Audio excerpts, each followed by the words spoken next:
And take a look at Barack Obama. He is speaking in Zanesville, Ohio. Harris Faulkner is up in Control Room 4. She is monitoring that. If he says anything that makes news, we will bring that to you. And the other big story of the day is John McCain. Is he about to pick a running mate, and who is that running mate going to be? You know the name. Martha and the panel ready to tee up with that one. Martha. We're ready to dig into that, Trace. Thank you very much. There's a lot of political news right now, and there's Barack Obama. You just saw the live shot there, and everybody's out on the campaign trail. What about these two men, huh? The McCain-Romney battle. Do you remember what it was like between these two? Bare knuckles in the early days of this campaign season, but according to a new Politico report, the former rivals have gotten a little bit friendlier, they're saying, with Romney now topping McCain's list of VP prospects. Now, the source on this is pretty vague, folks, so we're not sure where exactly this is coming from, but party advisors call the case for Romney pretty compelling. But they say that a lack of personal chemistry between these two, and I emphasize that because I think it's very important to this story, could derail this ticket. Let's see what today's political panel has to say about it. Eric Metaxas is the author of Everything You Always Wanted to Know About God, including vice presidential candidates, I suppose, and Susan Johnson Cook. Susan Johnson Cook is a former advisor to President Clinton. Patricia Murphy's joining me as well. She is the editor of Citizen Jane Politics. Welcome to everybody. You know, I'm a very skeptical person. So, Patricia, when I look at this report, I say, who's putting this out there? Is it coming from the Romney folks who want him to be the vice presidential pick, or is it genuinely surfacing that Romney is a real top contender here? Well, another option is that it could be coming from the McCain folks, just kind of floating it out there and seeing what the reaction is. I think that Mitt Romney has a lot of strengths that maybe weren't so clear in the primary, but now that he's being seen as somebody to just fill in the gaps that John McCain has. Romney is very strong in the economy, his executive experience, his very successful experience in the private sector. But if you talk about their personal chemistry, John McCain one time said, do not get into a mud wrestling match with a pig because you get dirty and the pig likes it.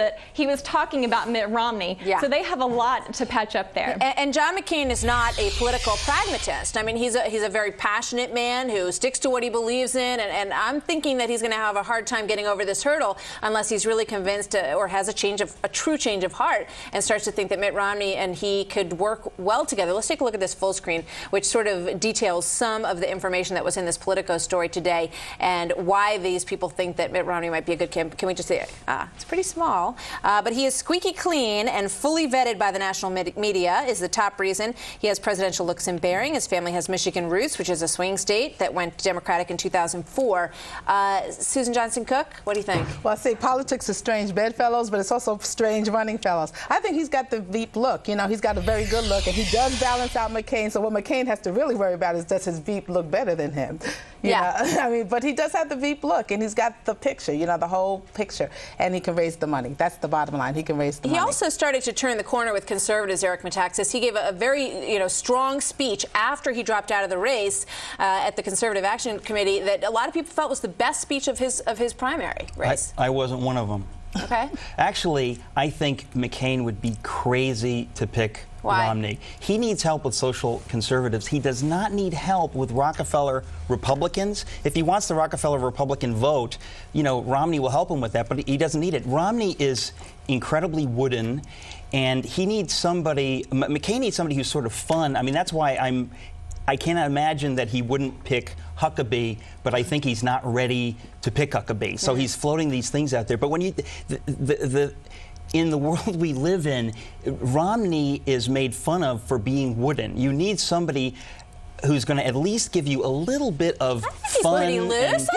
You think so? I think he's kind of cool. Hold on, I want to get into this NRA discussion before we leave. And the NRA is saying that they're going to target the Democratic campaign and Barack Obama's campaign, which is not surprising. It's pretty much what they do in most campaign cycles. So let me go to you, Patricia, on this news that they're going to spend $15 million in a fall ad blitz that will portray Obama as a threat to the Second Amendment. And you can bet that you're going to hear a lot about the bitter comment as well, that's going to be good fodder for them.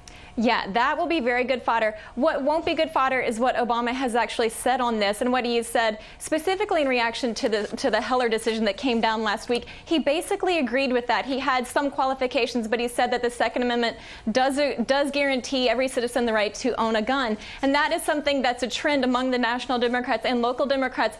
They're moderating their position on guns. They don't want this to be an issue, and that's a very clear indication from Obama, like a Jim Webb, like a lot of other candidates, they want to take that off the table. Right. And I think this is going to turn into a judge's discussion primarily. And one of the things that John McCain pointed out today, which is a pretty strong point for him to point out for conservatives and Republicans, is that Barack Obama voted against confirmation for Sam Alito and also for Justice Roberts, which I think we're going to hear a lot about in the general election. Eric, what do you think? I think that's true. I don't think there's any question that the Republicans are going to find it very easy to paint Obama as an out-of-touch liberal elite. I mean, he's the Harvard-educated guy who, he's never gone hunting. You just don't see him as somebody who does what, the sort of swing voters do. You don't think he's going to dress up in camo like John Kerry? I hope he doesn't. Do the Elmer Fudd no thing? windsurfing. No. But he hasn't tried to portray himself in the outdoorsman either. He's concerned about the inner city to make sure that it doesn't get in the hands of criminals and terrorists.